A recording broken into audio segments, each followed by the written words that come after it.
The selkies were known to step out onto rocky, violent grey ocean shores to dance in the midday silver sun in their human form. The women decided to put their seal pelts on the rocks.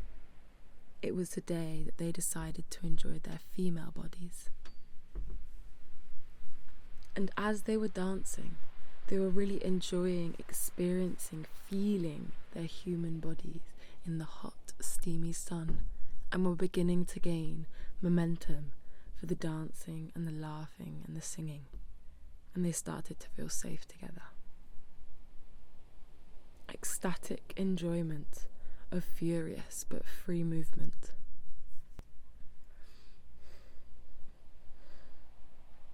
The fishermen, maybe knowingly, decided to go on a long walk along the coast in the midday sun.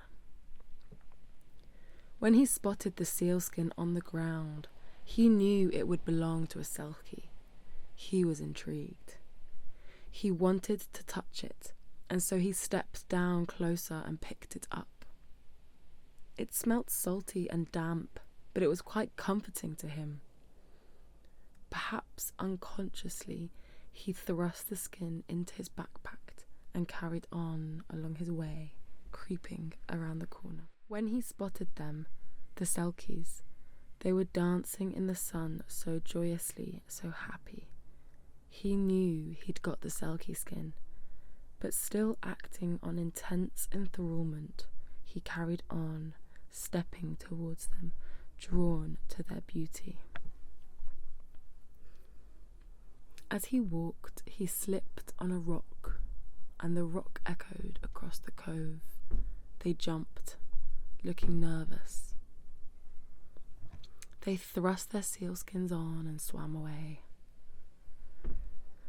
The woman left without her sealskin rushed around, nervously looking. He knew that he'd taken hers, stolen it, in fact, but he decided not to tell her. He wanted to smell her sweet skin like he'd smelt her sealskin, and so he stepped towards her, beckoning, offering a big embrace. It made him feel good to protect this woman. It felt good to hold her like he held the skin of her pet. She was not easily deceived, but she did not know he held her sealskin and felt forced into a trust. He was so lustful and so loving.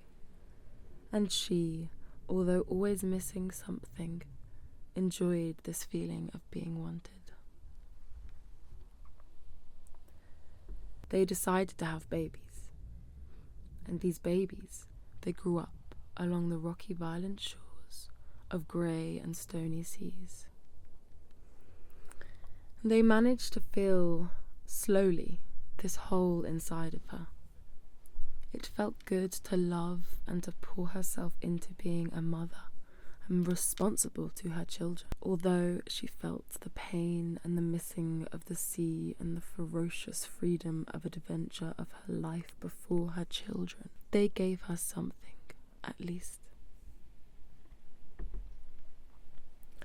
As by intuition, she struck out on an especially violent, misty day onto the shores. She was daydreaming, guiltily nostalgic of her life before, when her children came bounding down the hill, holding this ragged, but still very silver, pelt. Her stomach ruptured like the sea below on the rocky edge, almost speaking for her. It was her skin, her seal skin, and she held it and she closed her eyes. She smelt the smell of adventure, of freedom, of the sea, of the old but real essence of her life before. But when she opened her eyes, she saw another life that meant responsibility and selflessness and giving perhaps too much. Was this love a sustainable type of love, a love wherein she could too embody the unpredictable, angry, sensitive parts of herself. She wasn't sure which one she wanted to choose because she wasn't used to choosing. She waited a day and a night, thinking about which skin to inhabit, which skin to put on, who she wanted to be. And in the quiet of the night, and in the smoky mist that blanketed the shore, she took her silver grey sealskin downward and slipped the flesh back onto her legs. She could not resist the nature of her wilderness, and so must return to the sea.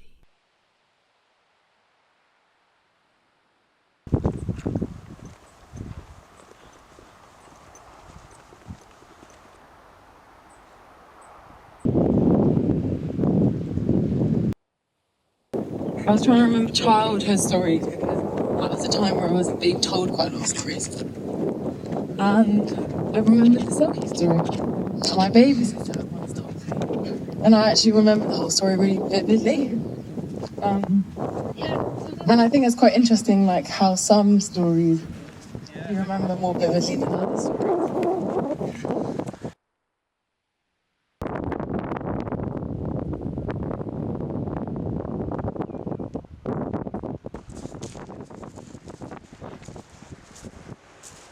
So I like the idea of using it as like an allegory. Like,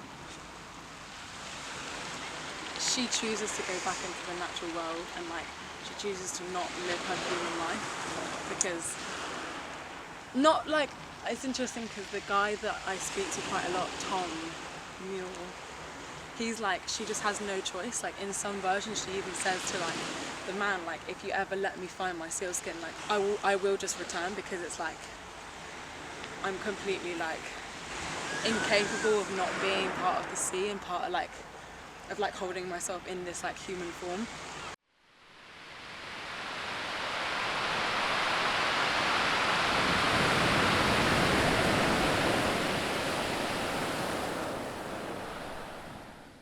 I mean, in the one selkie story, the selkie woman whose skin has been stolen sits by the fire and weeps, and the man who's stolen her skin, his mother, cares for her because she feels sorry for her, and she's kind to her. Yeah. So they become a kind of a family unit. Yeah.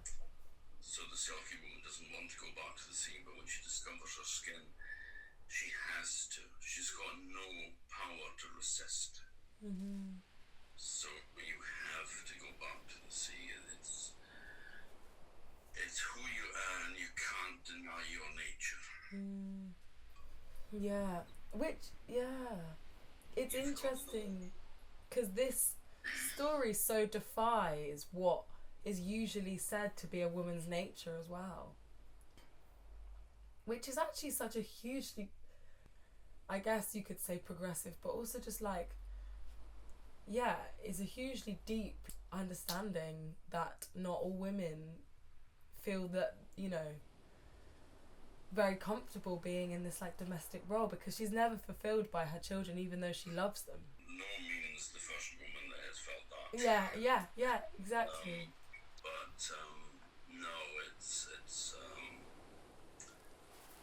about losing your identity and getting it back again, becoming who you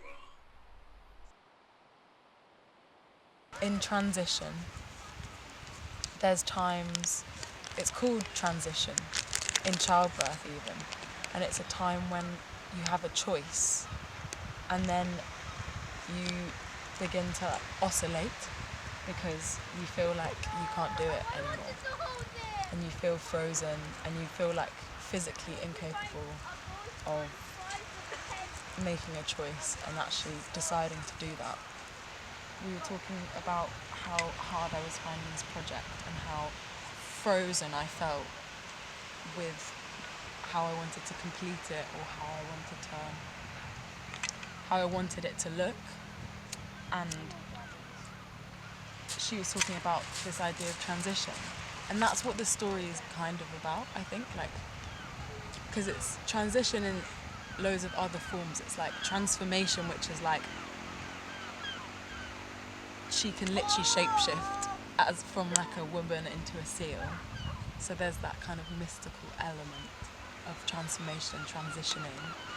But then there's also a point in which she is given this choice to stay or to leave.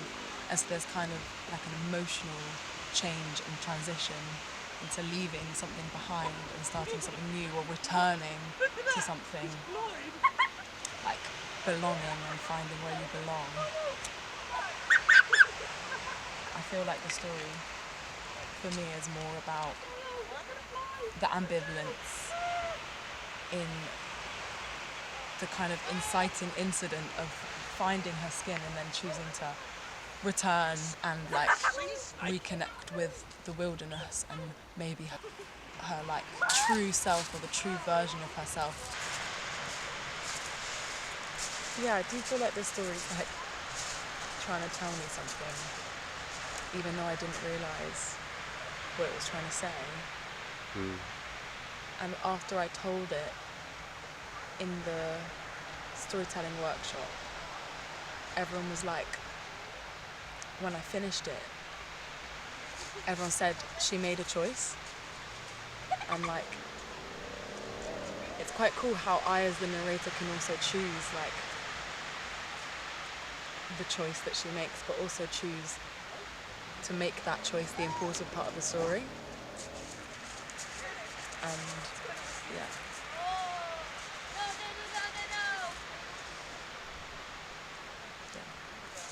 Ambivalence. Good word.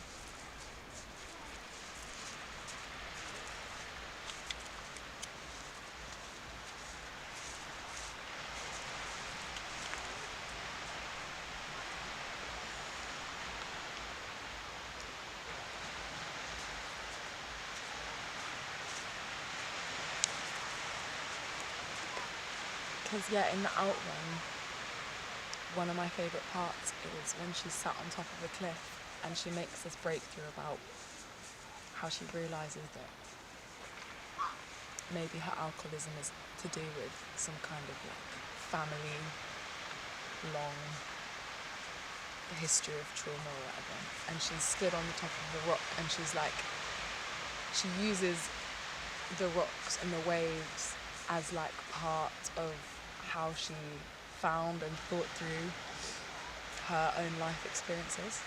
And I think I really like how she shows that how there's a mirror to these like different worlds and these different types of worlds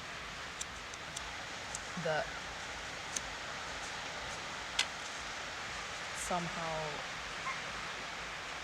interlink in also shaping the way that you find yourself, or you figure out things in your life that are important.